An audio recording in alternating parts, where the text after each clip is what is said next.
Need to improve your club on Ultimate Team? Check out IGGM for safe and reliable coins with the link in the description. Get an extra 5% discount with code NA.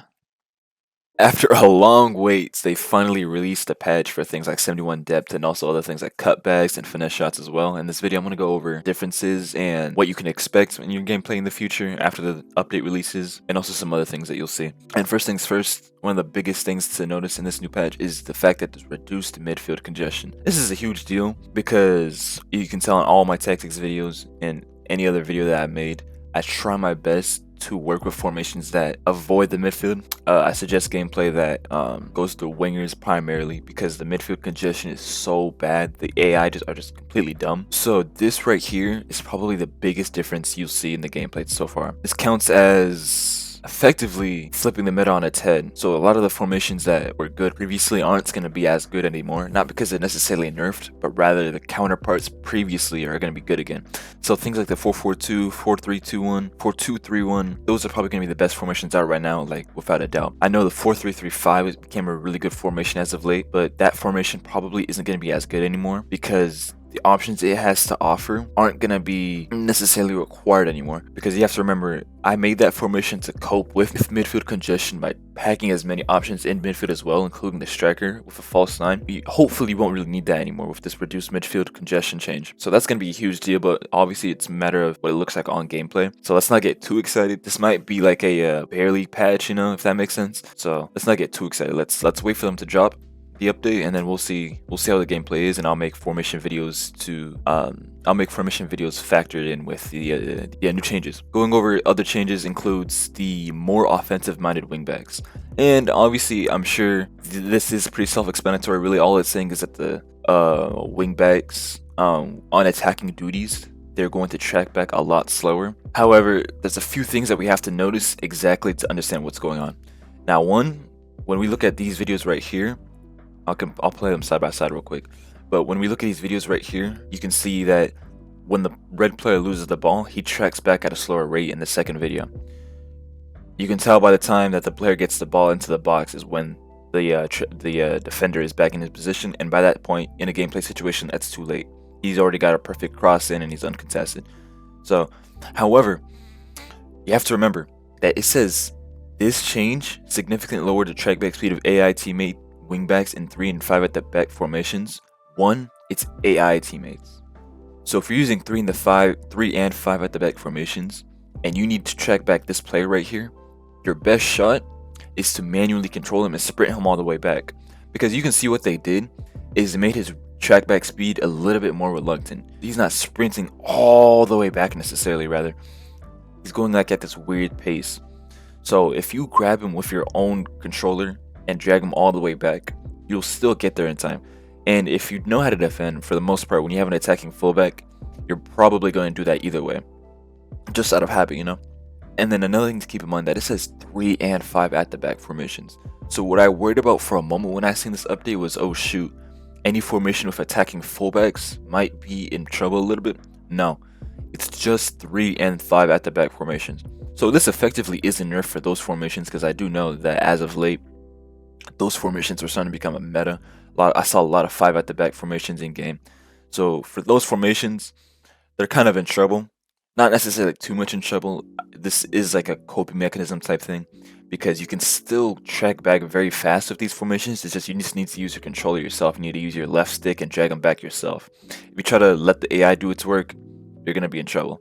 So yeah. Now the next thing we can go over is the reduced midfield congestion. I know I already mentioned it, but we have to read what it says. So it says, with these changes, we are looking to promote more tactical variety when attacking through the center of the pitch. Central areas could have sometimes felt overly congested in the past, making it hard to find a passing option. Players in the midfield and on the wings are now going to mark less aggressively in order to prevent over congestion in central midfield. Pretty self-explanatory. What they're doing effectively is reducing strikers and wide midfielders. So keep that in mind. So wide midfielders probably includes wingers as well, and also left mids and right mids. So center mids are still probably going to be pretty strong in the press, because I do know that center mids, especially with 71 depth center mids, were also an issue too. But this is a huge step, and this is huge progress, because there's nothing more annoying than getting the ball at your goalkeeper and trying to build up from the back, and everyone's contested. So this is a bit of a nerf to 71 depth, because you have to remember 71 depth did include that auto press that made those strikers and wide midfielders play so tightly. However, is it going to be nerfed all the way? Not really. It's still probably going to be the best setup tactically in terms of defense. However, this does make it a lot more manageable. Reduced sideline pressure significantly reduce the amount of pressure the defensive team can apply to players along the sidelines. And when players had the ball along the sideline, there sometimes could have been an excessive amount of pressure applied to them by the defensive team using a high line. A lot of people think that this makes cutbacks stronger. No, it does not. It doesn't necessarily target cutbacks to begin with, because this is talking about systems where if you're in a cutback situation and then you pass the ball back to try to go through the middle, you'll notice that the high line will step up super fast and super aggressively. So you're basically forced to do a cutback. Like I said, this isn't necessarily nerfing or buffing cutbacks. Rather, it's giving you options to do things other than cutbacks.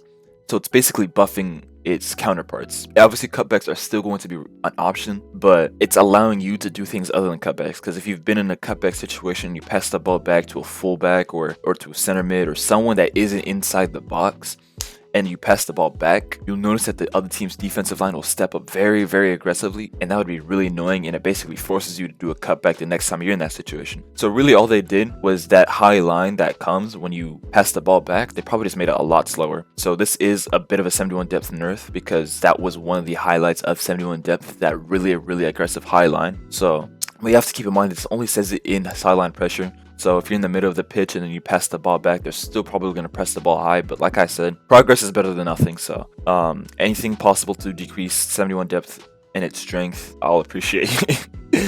Decrease goalkeeper movement. I'm not going to read all this because this is a lot, but pretty self-explanatory. But the main thing to keep in mind with this is that, one, if you had issues where you're in a one-on-one situation and then the player moves his keeper and then you shoot to the other position of where he moved his keeper from, and then the keeper still gets the ball, it can be pretty frustrating. And this kind of prevents that, because what it does now is when you move your keeper, the spot you move your keeper to is going to freeze them right there for a moment. And then, surprisingly, Finesse and Finesse shot playstyle adjustments with them being nerfed. Now, these nerfs are pretty surprising, and I would love to see how they operate in game. I'm not gonna lie, I've been using Finesse shot plus a lot, especially from outside the box, because that was more of my reaction to 71 depth being nerfed, more of my reaction to 71 depth as a playstyle to begin with.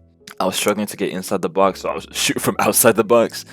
But again, this is probably one of those things where we don't know how it's gonna be until we actually play it. Now, they could completely have nerfed Finesse Shot and Finesse Shot Plus, which would be really bad, because a lot of players use that as their playstyles. So it would really flip the meta of what cards are good and what cards aren't good. So hopefully they didn't nerf it too hard. Finesse Shot Plus should probably be like a pretty good playstyle. This could be anything, really. It depends. We'll have to see how gameplay is. What I'm surprised though is that they haven't changed the accuracy for Trivela Plus and Trivela playstyles, because those long shots were also very good, and it seems like they haven't addressed those at all, so that's surprising. More authentic controlled sprint speed. Basically all they did right here was a reduced control sprint and its top speed, which honestly I'm pretty surprised by, because I never noticed an issue with controlled sprint, but maybe I just didn't notice. Maybe it has been an issue the whole time and I just wasn't realizing, because controlled sprint and those type of sprint variables to begin with are things that you don't really get to notice, because you can't really tell which player's controlled, which player's explosive, unless you know these things off the top of your head. But I personally don't. So I'm surprised by this, because I've never had a personal issue with this, but if it changes gameplay for the better, then what can I say? And Power Header and Power Header Plus playstyle adjustments. I couldn't tell you how many players that I played against that abused players like Van Dijk and Rudiger, because they had Power Header Plus. Every single corner they'd get, they'd manually control him, and he'd win it every single header, and she'd shoot a freaking beam into the other goal. So he would literally like have an unstoppable header. So this nerf is pretty appreciated, I'm not gonna lie. But for me, this doesn't affect me really, because I don't have Power Header and Power Header Plus playstyles on my team, and also I don't really use that. I don't really use headers to begin with in terms of corners and things like that, because this does specifically address corners. So really, it seems like in things like contested situations where you're trying to win like a goal kick or something like that, they're probably still going to be like absolutely strong. However, this is just probably like shots on target with the power header and power header plus, which is getting nerfed, which is understandable because, like I said, like they would have crazy power behind the headers. It would be really, really frustrating to defend against because corners are pretty lame to concede. There's nothing you can do about a corner, you know, besides moving your keeper and things like that. So yeah, I'm not sure when this drops, but this drop will most likely change the meta.